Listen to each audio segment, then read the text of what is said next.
there, welcome back. Now, today I'm going to talk about disaster movies from the 70s. And there's one or two that were released in 1980, but,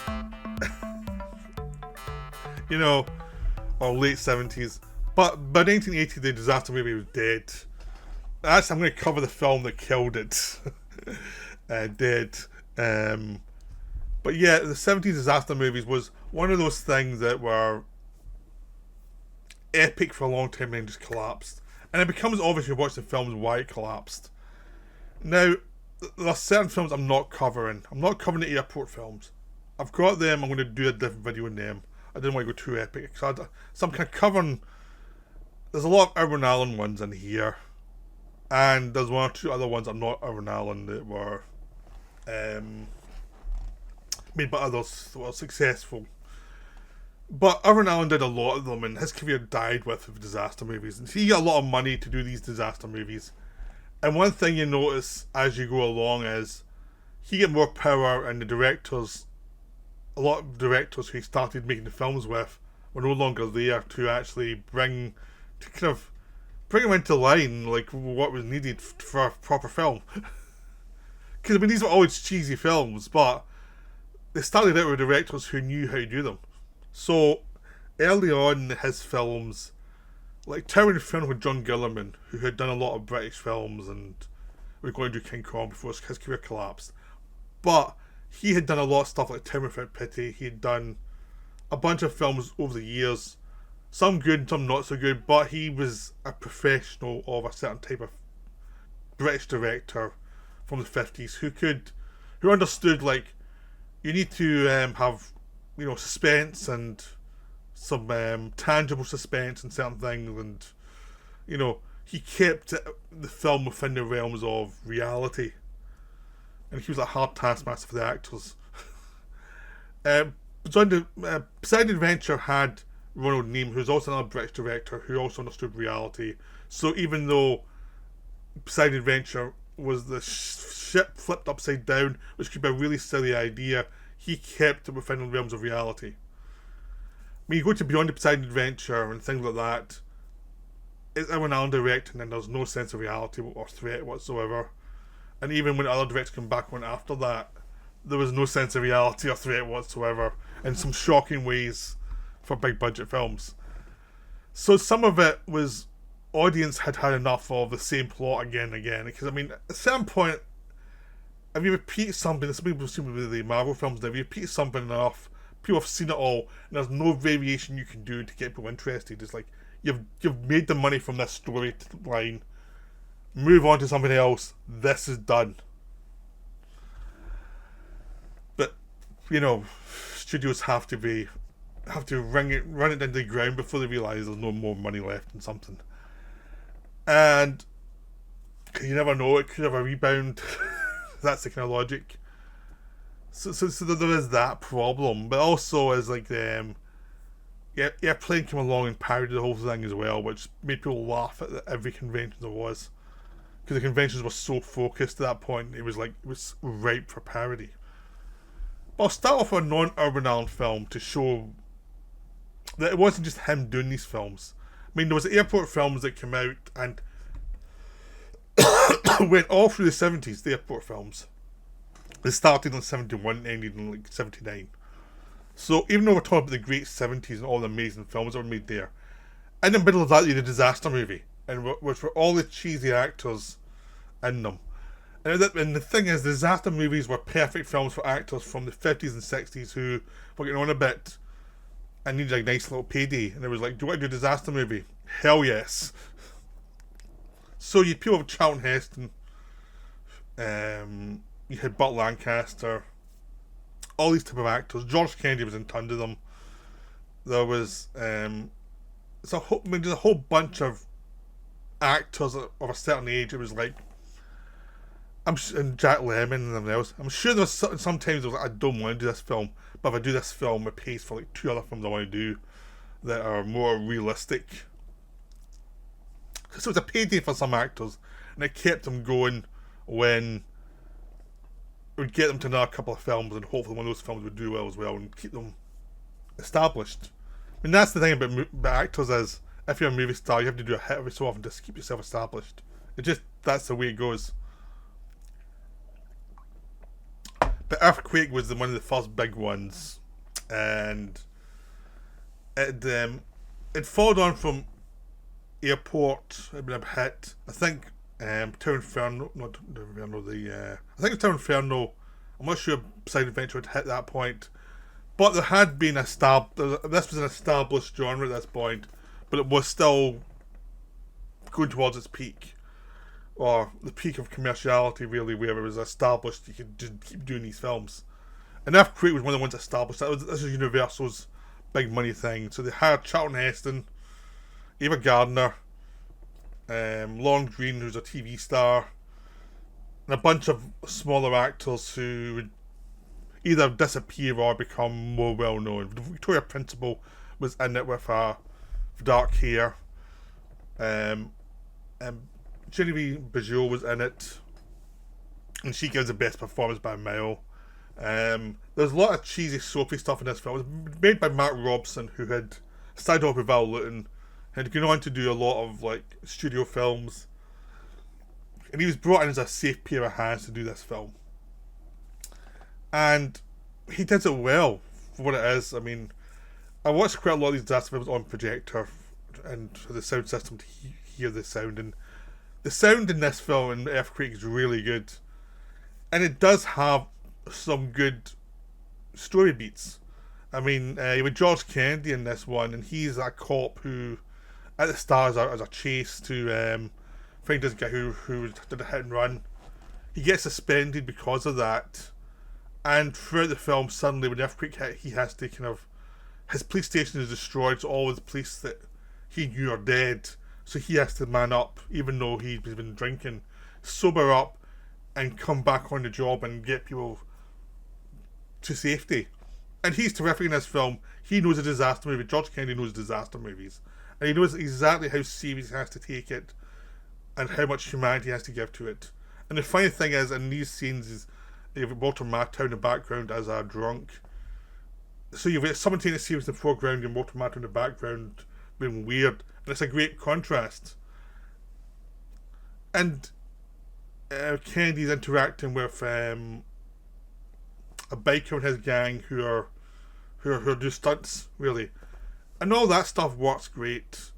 It's soapy and silly, but you're behind these sort of characters are down the lock and are trying somewhere.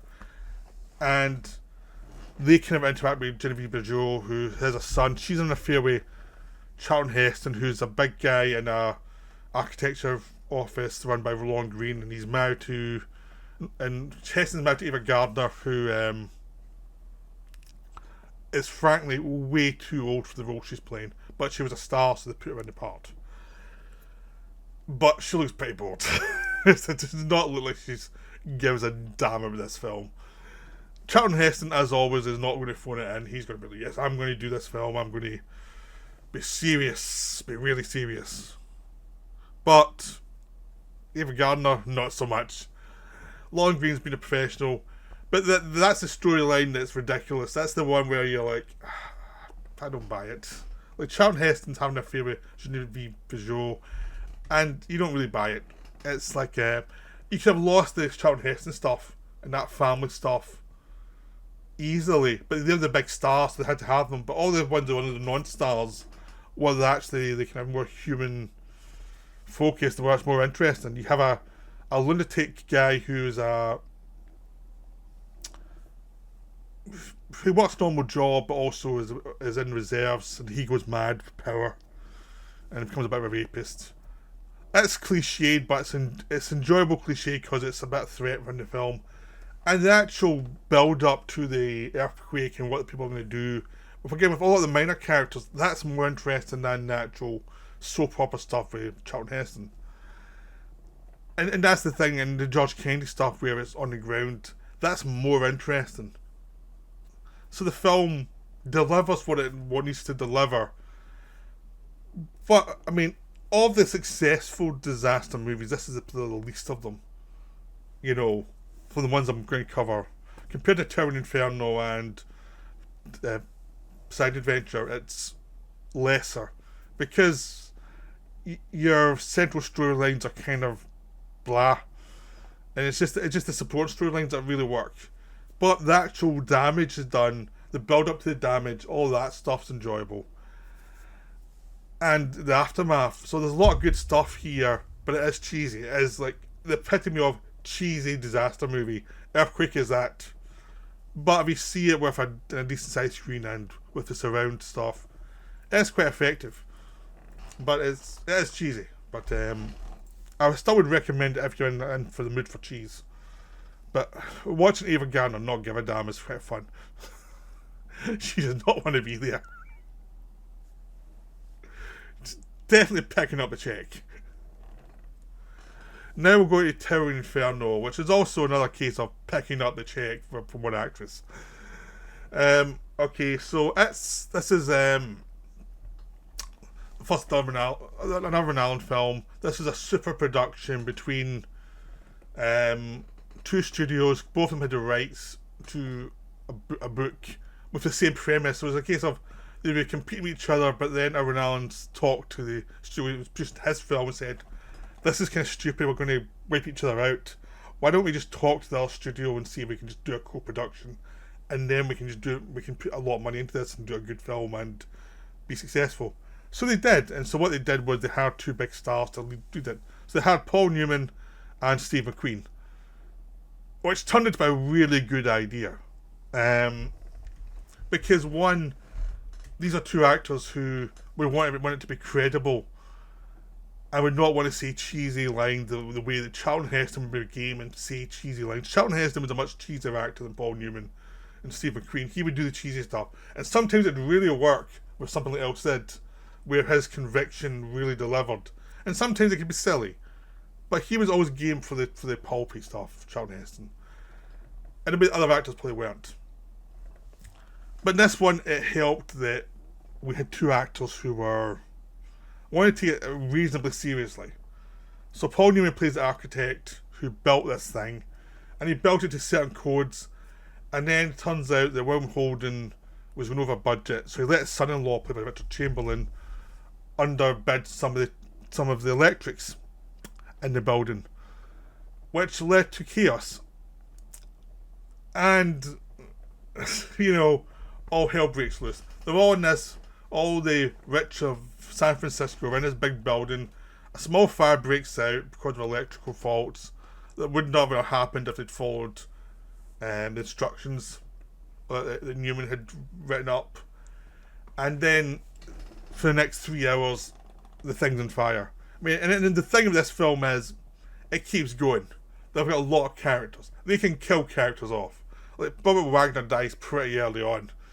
He's a star from this film. He dies really early on when the fire starts. Much earlier than I remember. And Steve McQueen's in it earlier than I remember as well. He's a fireman trying to stop the fire from spreading,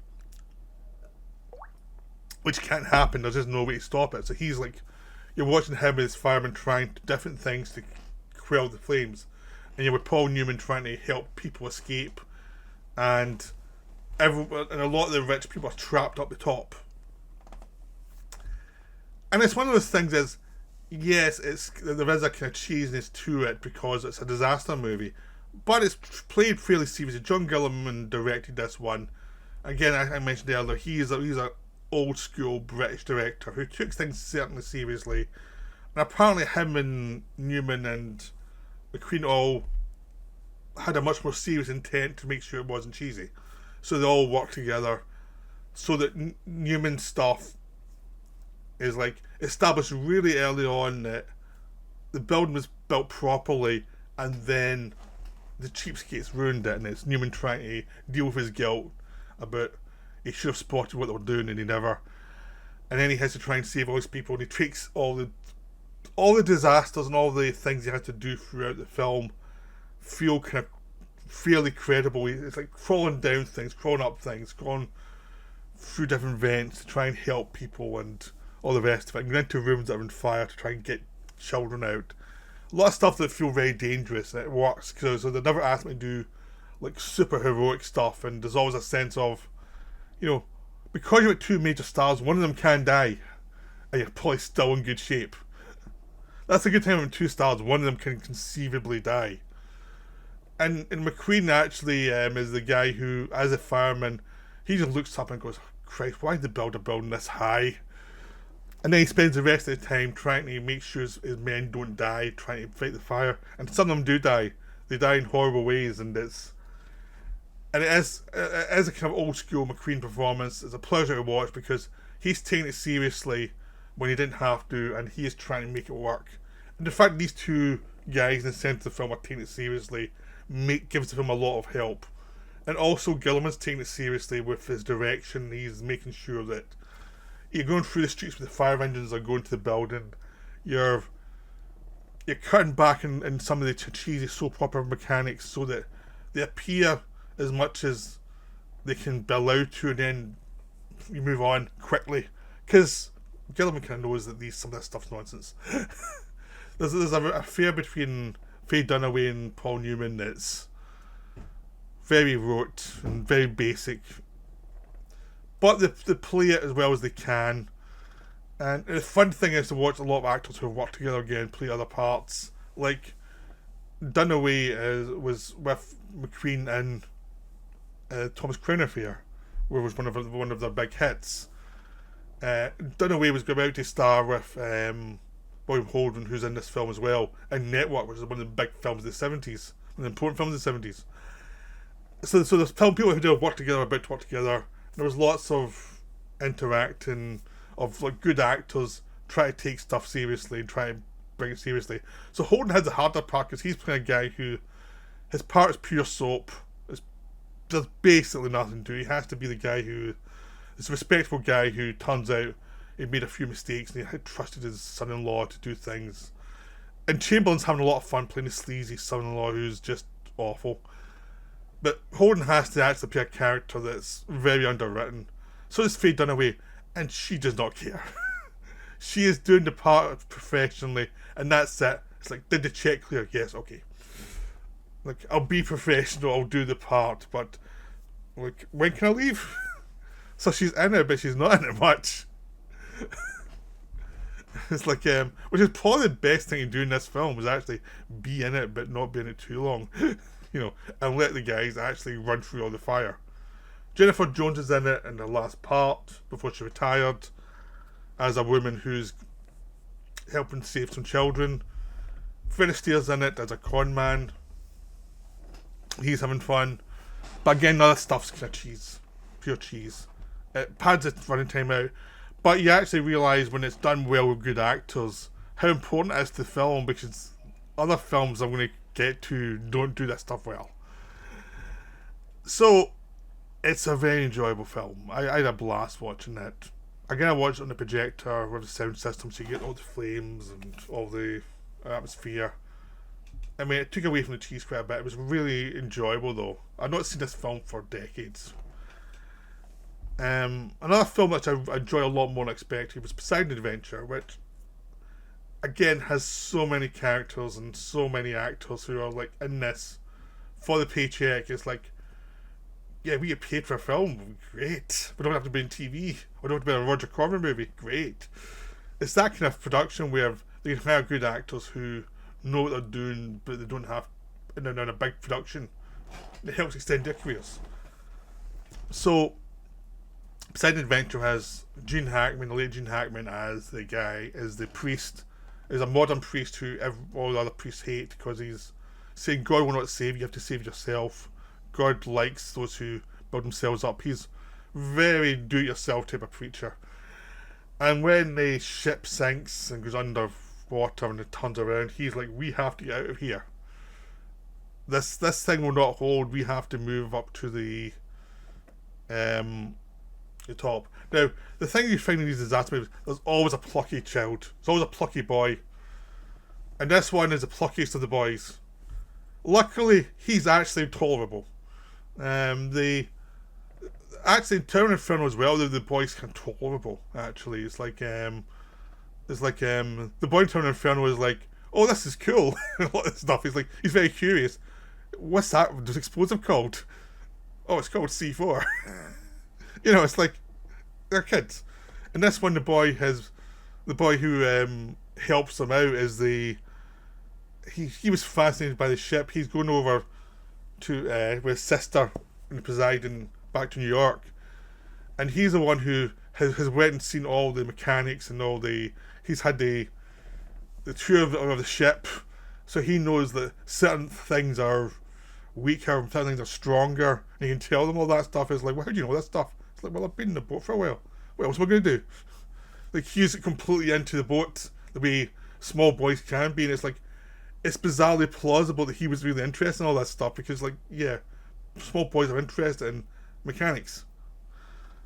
But he doesn't know everything. He just knows the basics to get you from A to B, and then Gene Hackman can say, you can add the C part to it, so it's written enough so that you know well enough so that you know it's like he's not a boy genius. He's just enthusiastic, but his enthusiasm is what keeps it going.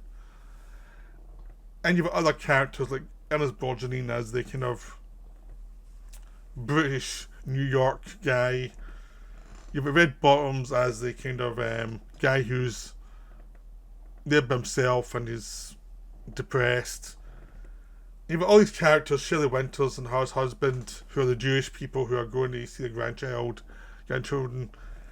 And of course, the thing is, they all have abilities that slowly come into play as they go through the ship, as it's sinking. And you have to keep ahead of the water the whole way. And that's the thing that this film has, is like, they're always staying ahead of the water. That's the threat, the water's rising from the bottom all the way up, and they have to keep ahead of it to get to the top before the ship sinks. And that adds suspense to it, so whenever there's a bit of cheesy bit, there's always turn around and see the water rising again. So there's never an escape. And that keeps the film paced really well. So that if you've got a bit that's a bit cheesy, like Irwin Allen loves his cheesy characters. But here the director's hired good actors to do it, to bring humanity to it. So the characters are broad, but they're not too broad. You still relate to them as people. And he's got the suspense going as the water's rising. And Gene Hackman's not going to cheese up. He's going to go full blown committed to every scene. So it just really works. The film just delivers on the sense of it's a silly idea, but we're going to commit to it and do it properly. So that works. It's an enjoyable film. And really, that's kind of like the good ones. There's another good one at the end that I'll get to. But there's a low budget one. But now we're going to the Irwin Allen disasters. Now, I'm not going to do The Swarm. The Swarm I'm going to watch for another what the hell is this video, because I know it's a doozy. But we now have two films that trash the genre quite hard. Because at a certain point, they started, the Universal Airport movies started looking like TV movies with special effects because of the way they shot them. And the same thing happened with the disaster movies of the 70s, even though the money spent. Because Irwin Allen came from TV, and he shot like TV director. At a certain point, he got to direct the films himself. Because before he did screen things, action directed by Irwin Allen. In other words, he was in charge when they blew something up.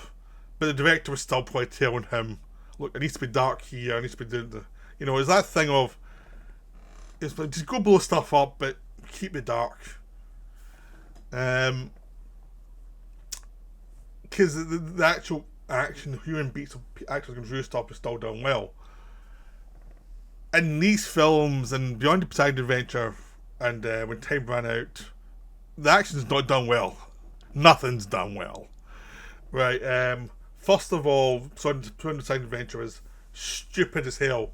Now, I saw this film a lot as a kid. I was always playing TV as a kid. And as a dumb kid, I didn't realise the major flaw in the film is, at the end of the first film, the ship's almost sunk. They just escape, and then the next day we go into the ship again, and Beyond the Poseidon Adventure, Michael Caine going in for salvage rights. But if you watch the first film, the ship's, there's only a little bit of water left at the end of it. There's no water, everyone's dead. But no, they go down and there's more people alive, somehow. And Telly Savalas is this guy who's been saying he's a humanitarian helping people escape, but he's really after certain things in the ship that will they can sell in the black market, so he's really a crook. And then when they go into the ship, they realise this, and then tell us Val's trying to kill them. But also the film was shot like it's a TV movie. Everything's bright. The first film, nothing was bright. Everything was dark.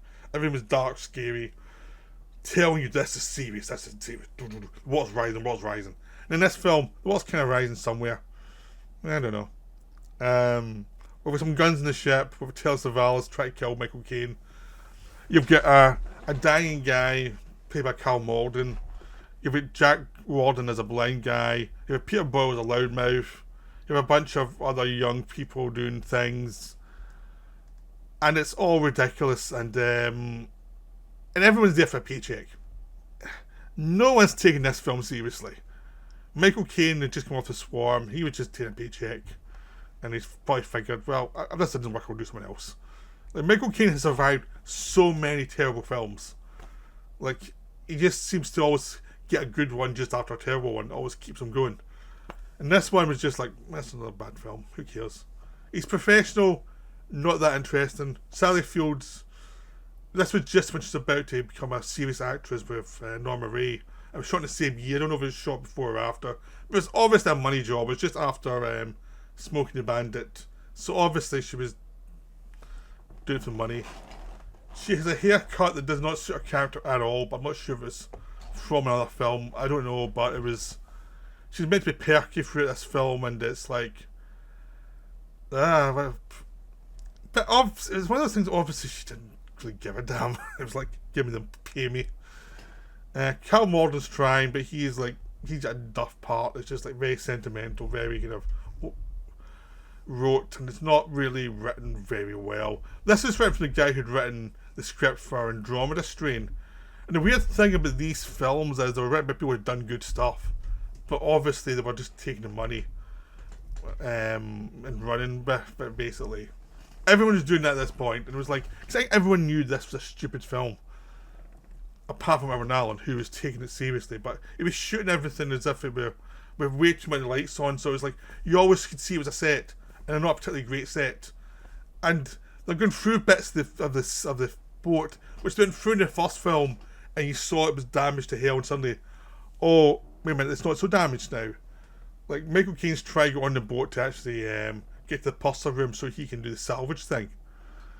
That's why he's there. Because his boat's going to be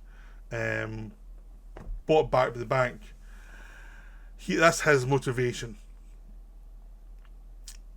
And he's saving these people as he goes, because if he doesn't save them, he loses his rights to salvage.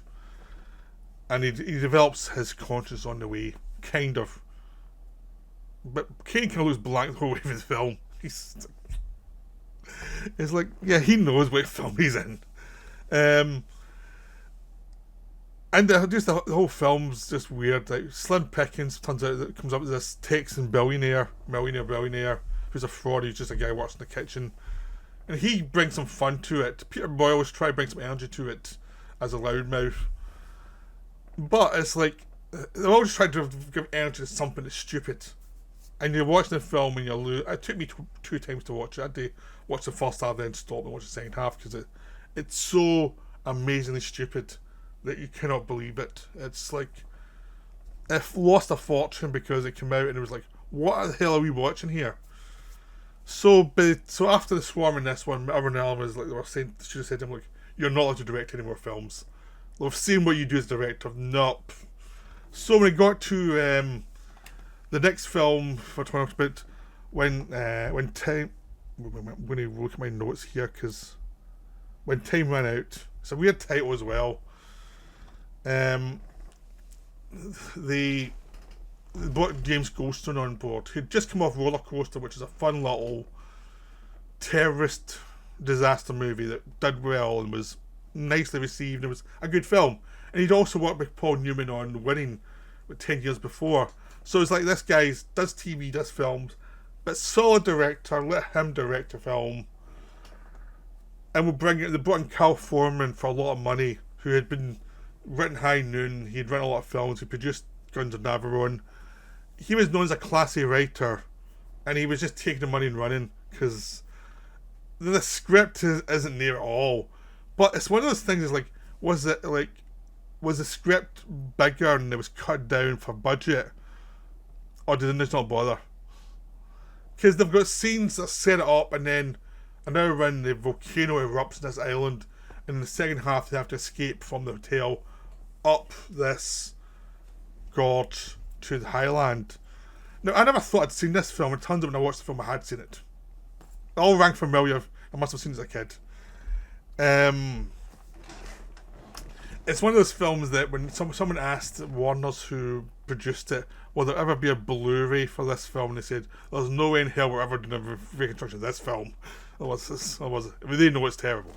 Paul Newman was in it for contractual reasons, as was Ernest Borgnine, who owned a film from the earlier films like Towering Inferno and Poseidon Adventure.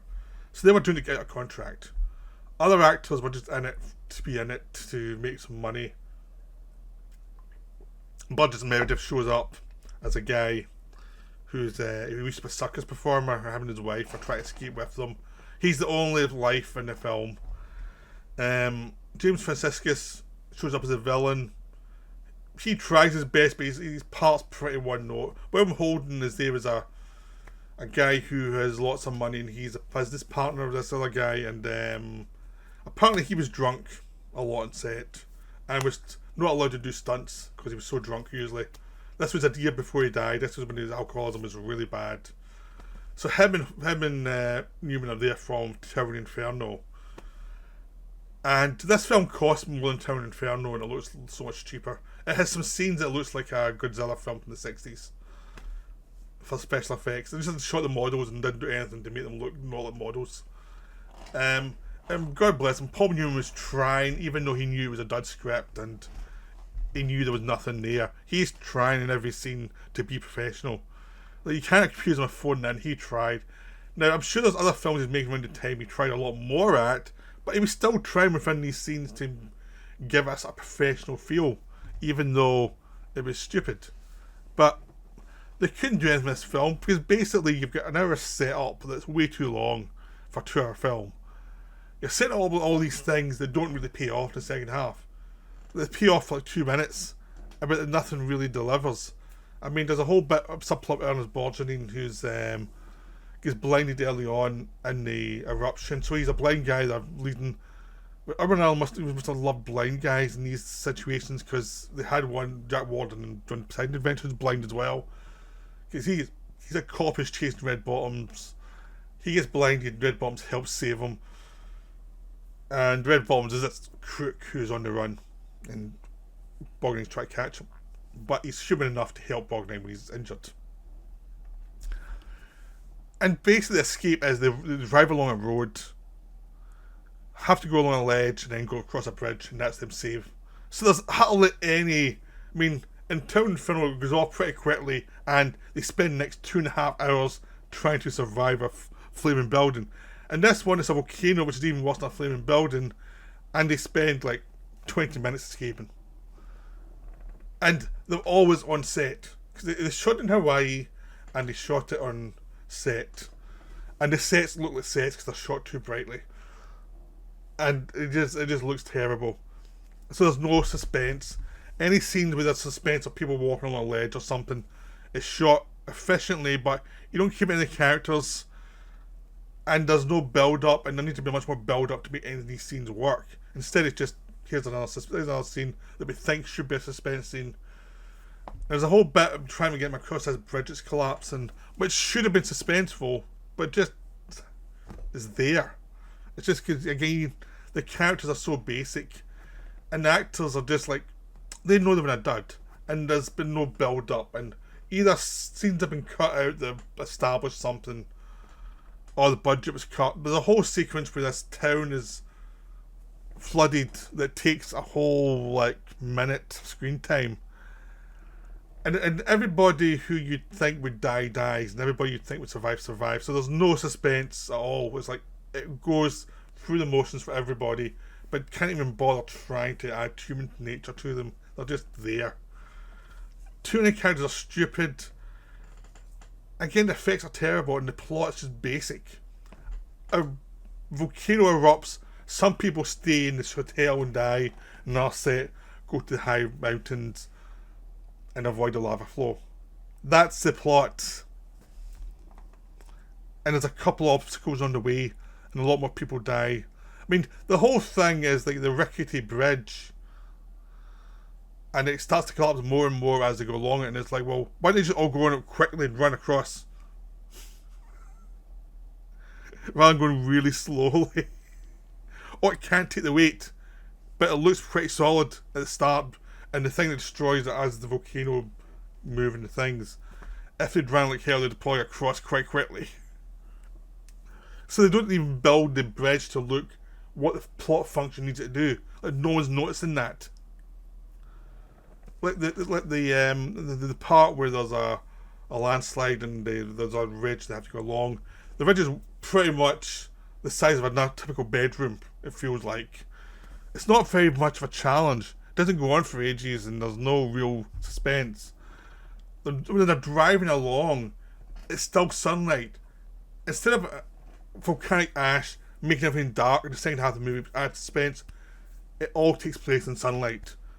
There's never any darkness until near the end. And it's like, did they even like look at volcanoes and what happens in the sky after the volcano erupts? And the volcano basically erupts, spits a little bit out, then stops for the thing going down for, I don't know, half the movie before it spits a bit more from the volcano rather than doing a lot and causing damage. So yeah, this is a turkey and a half. This is really bad. I'm not sure what's worse, this or Dante's Peak. Dante's Peak is more ridiculous.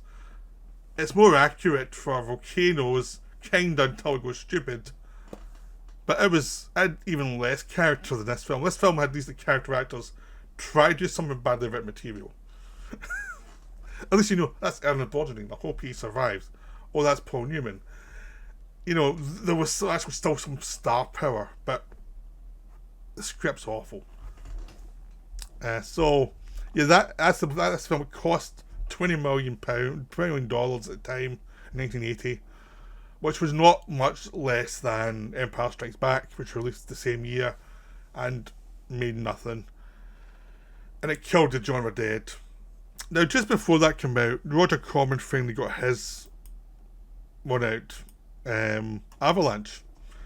Now, after talking about these two turkeys, Beyond Poseidon Adventure and When Time Ran Out, it's a pleasure to talk about Avalanche. Avalanche has no money. It's, you know, a Roger Corman film that was shot for like $4 million before, around about the same time as these bad movies were coming out of the Urban Island stuff. He had Rock Hudson, Robert Forster, and Mia Farrow. He also had Gavin Lambert, the esteemed writer, writing it and then taking his name off it because he said the director came back and rewrote it and then made it much, or called it, de-wrote it. And it's much more pleasurable than most of Urban Island films. Because, I mean, basically, it only has like half an hour of disaster movies, an hour and a half long. The first hour's build up, but it's actually been written by somebody who knows human beings. So Rock Hudson's the guy who built this ski slope resort on an area that's a bit unstable. That people said do not build it here, but he built it anyway because he's a real man. And he's a guy who's done stuff all his life and he's always in the move. He was married to Mia Farrow. She comes up after the divorce just to see him, to support him during his big event, of the first kind of event from this resort he's built and put a lot of his own money into.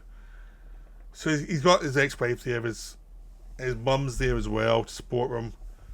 He's flashing with Robert Forster, who's an environmentalist photographer, who's saying, look, you're not doing this right. There's too much snow up the top of the mountains. We have to take some of the snow down. Otherwise, there's going to be an avalanche. And no one's listened to him. The typical thing, no one's listened to him. And obviously, stuff goes wrong. A plane in bad weather crashes into the top of the mountain. The whole snow comes down, avalanches, everything. And it's them trying to survive. Now, what this film has is one, adult characters. Rock Hudson is dead wrong. It's all his fault, but he's not a monster. He's controlling of his ex-wife, and he's trying to get her back. And then he realizes he can't because he's screwed up too much, and he accepts it like a grown-up would. Halfway through the film, that plot's gone before the second half of the film starts. And the second half, he's just trying to make sure she's okay. She ends up hooking up with Robert Forster for a one-night stand. That ends the end of the film, but they still like each other. And they still have respect for each other. And, oh, that was a nice experience. These are all grown-ups. Robert Forster tells Rock Hudson he's wrong about stuff. He does not hate him. It's just like, you're wrong about this. This is dangerous. And Rock Hudson does not hate Robert Forster. He invites him to a meal, even after they've had an argument, because it's like, well, we disagree. It's like, it's so refreshing to be in a film with a disaster movie where no one's acting with children. The mother is sarcastic and is looking after Rock Hudson, but she knows his flaws and she knows he goes too far. It's like, it's written by a human being. And even though he took his name off it, obviously he wrote a lot of this, Evan Lambert wrote a lot of stuff. And so that you could enjoy the characters. There's another character who's a skier, who's an egotist, and who's a womanizer. But when he's caught as womanizing, he reacts the way a normal person would. It's like, okay, get your anger out on me, fine, I deserve it. But I'm not going to change for you because you're being a child. And it's like, so refreshing. It's like, so by the time we get to the actual disaster which you're waiting for and there's build up to it, you're with the characters in a way you're not with most of the characters in most other disaster movies. I think I mentioned in the Earthquake, I was with George Kennedy because he was normal. You know, he's very normal. He was not soap opera-ish. You know, and it kind of worked. Like the kid in Poseidon Adventure who was very enthusiastic about the engines and stuff because she was just a kid, and it's like that kind of stuff that you can relate to makes all the difference in a disaster movie. So when a disaster happens, you're much more about it. Like there's a whole thing about two skaters who are competitive with each other, and one looks a little bitchy to the other one, but it turns out basically they're still supporting each other. The one skater's been bitchy to the other one to try and tell her you're doing this wrong, you're better than this. It's not like she's been horrible. She's actually trying to say to her, you can do it. You just need a bit of a kick to be who you be. And she does it and then dies. Because this film actually kills off characters who you like, and it actually makes an impact. It doesn't have much of a budget. It kills off characters you don't like as well, and you still think, well, that's a shame. You know, it kills off the skier. He does a whole big thing to escape the avalanche, and he still dies. And that's the big action scene in the film, when he dies. It's like, that's kind of refreshing. Like a guy, a TV guy, tries to save a kid, and he dies. Try to do a noble thing. There's a dark joke about a woman going to commit suicide. The avalanche hits and it kills her anyway. There's all this stuff, and it's like, you don't need tons of money. You need some money. I mean, the time you see the styrofoam is falling into for the snow, and there's a couple of times you can see it's styrofoam. But it doesn't matter so much, because it's like, well, it's a low budget film, and I like the characters, and I like the situation, and that's fine. I can take it. I'd much rather watch this than Beyond Poseidon Adventure, which has nothing. This one is just basic, and the actual rescue stuff is basic rescue stuff. It's not like massive heroics. It's like digging people out. It's like people put themselves out the snow, digging people out. It's about exploding stuff to pull people out under a building. It's all basic rescue stuff. At the end, there's a problem where a car crashes and they have to pull Mia Farrow from a collapsed bridge, and she has to pull herself up, and they have to pull her up. But at that point, the mother dies, and the thing, they've just rescued the mother. They take an ambulance, and she dies. And it's really good, because it's like, she's already been rescued, she thinks she's safe, then no, she's the one who dies. So it's really well put together. Despite its low budget, and at the end, Rock Hudson's like, this was all my fault. And he has to live with it. And that's the end of the film, and it's like, You know, that's the good thing about Roger Corman films. Yeah, you can look at the budget and say, oh, wish they'd have done that more, wish they spent more money on that. But he tends to hire writers who actually write the scripts properly. So you like this film despite that, in the way that When Time Ran Out could never do, because it never wrote the script properly, but it had all this nonsense. And they spent a lot of money and stuff it didn't need, and then didn't spend the money when it was needed. You know. And by the way, Avalanche did better than When Time Ran Out. You'll be glad to know. I think it did better than Beyond Poseidon Adventure 2. It didn't do great, but it did better than those two films. So, yeah, that's my look at the disaster movie. I hope you enjoyed it. It lasted longer than expected, but it was fun to talk about. So, go watch some of these movies, especially Avalanche. Team Avalanche. Bye for now.